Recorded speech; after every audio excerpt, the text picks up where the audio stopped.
జగ్గంపేట నియోజకవర్గం ఎమ్మెల్యే జ్యోతుల నెహ్రూకి కొన్ని ప్రశ్నలు. ఒక సామాన్యుడు ఎమ్మెల్సీకి పోటీ చేస్తుంటే నామినేషన్ వేస్తే చంపేస్తామని ఎందుకు బెదిరించావు? ఒక సామాన్యుడు గ్రాడ్యుయేట్ ఎమ్మెల్సీకి నామినేషన్ వేస్తే ఇంటికి మనుషులు పంపించి విత్డ్రా చేసుకోమని ఎందుకు చెప్పావు? జగ్గంపేట నియోజకవర్గంలో పుష్కర కాలువకి 9 నెలలు గడిచిన 50 కోట్లు నిధులు ఎందుకు తీసుకురాలేకపోయావు? జగ్గంపేట మండలంలో కోఆపరేటివ్ సొసైటీలో జరిగిన మోసాల్లోని వాటా ఎంత? గోకవరం మండలంలో అసాగో ఇంధనాల ఫ్యాక్టరీ, ఆ ఫ్యాక్టరీకి చుట్టుపక్కల ఉన్న 4-5 గ్రామాలు రాత్రి నిద్రపోకుండా ఆ స్మెల్ని భరించలేక, ఆ సౌండ్స్ని వినలేక బాధపడుతుంటే ఎమ్మెల్యేగా ఏం చేస్తున్నావు? ఉభయ గోదావరి జిల్లాల పట్టభద్రుల నియోజకవర్గం ఎమ్మెల్సీ పోటీలో రాజుపూడి ఒక గ్రామం పేరు. సమాజాన్ని గెలిపించడానికి రాజుపూడి అనే గ్రామం నుండి పోటీ చేస్తున్నాం. రాజుపూడి సీరియల్ నెంబర్ 28 28 అనే నెంబర్కి ఎదురుగా మీ మొదటి ప్రాధాన్యత ఓటేసి గెలిపించవలసిందో కోరుతున్నాం. ఏ పార్టీలు మారినప్పుడు ఎంతెంత తీసుకున్నావు?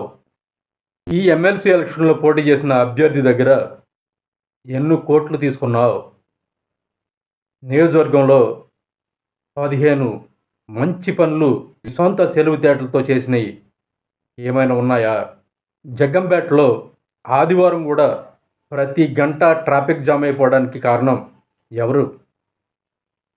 చిన్న కన్నం పెట్టి బ్రిడ్జి కట్టించింది ఎవరు?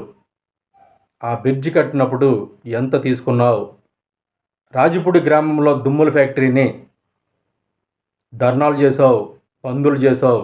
ప్రతిపక్షంలో ఉన్నప్పుడు అధికారంలోకి వచ్చిన తర్వాత ఎందుకు మూయించలేకపోయావు? ఎంత తీసుకున్నావు? అతి సామాన్యులమైన మేము ఎమ్మెల్సీకి పోటీ చేసి ఎక్కడెక్కడో చిన్న మీటింగ్స్ పెట్టుకుంటుంటే అక్కడికి వెళ్ళి మళ్ళీ మీటింగ్ పెట్టి మా సుగుణాల గురించి, మా విజ్ఞత గురించి, మా అర్హతల గురించి మాట్లాడే ధైర్యం ఎక్కడిది? ఇక్కడ 34 మంది అభ్యర్థులకు గుణగణాల మీద పోగొచ్చుకోలేము. విజ్ఞతతోటి ఒక్కసారి మీరు ఆలోచించండి. ఈ 34 మందిలో పెద్దల సభకి ప్రాతినిధ్యం వహించగలిగేటటువంటి అర్హత ఉన్నటువంటి అభ్యర్థులు ఎవరున్నారు? కార్యకర్తలు కోడి పందాలు ఆడుకుంటుంటే 10 లక్షలు కావాలని అడిగింది ఎవరు? తీసుకున్నది ఎవరు? మేము మీటింగ్ చేసిన తర్వాత మీటింగ్ చేసి అక్కడున్న జనాన్ని ఆకర్షించగలిగే శక్తి, సామర్థ్యాలు, జ్ఞానం, తెగింపు ఉన్నాయా? జగ్గంపేట ఇరుపాక గ్రామాల్లో కోఆపరేటివ్ సొసైటీల్లో మీరు చేసిన మోసాలకి ఒక సెక్రటరీ డబ్బు కట్టుకోవాల్సి వస్తే ఆ డబ్బు కట్టలేని సెక్రటరీ మీ దగ్గరికి వచ్చినప్పుడు మీరేం మాట్లాడారు? ఎమ్మెల్యే అవడానికి నీకున్న గుణగణాలేంటి? ఎమ్మెల్యే అవడానికి నీకున్న విజ్ఞత ఏంటి? ఎమ్మెల్యే అవడానికి నీకున్న అర్హత ఏంటి? పోలవరం కాలువ మట్టెక్కడా? ఆ గట్టెక్కడా? ఎన్ని కోట్ల రూపాయల మట్టిని అమ్మారు? రాజుపూడి గ్రామంలో మొదలైన రాజకీయ పరిశోధన కేంద్రాన్ని ప్రశ్నించగలిగే జ్ఞానం కానీ, ధైర్యం కానీ ఉంటే ఎప్పుడైనా ఎక్కడైనా ప్రశ్నించుకోండి.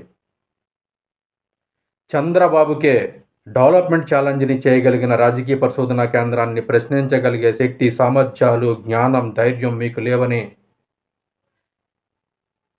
రాజకీయ పరిశోధనా కేంద్రానికి తెలుసు.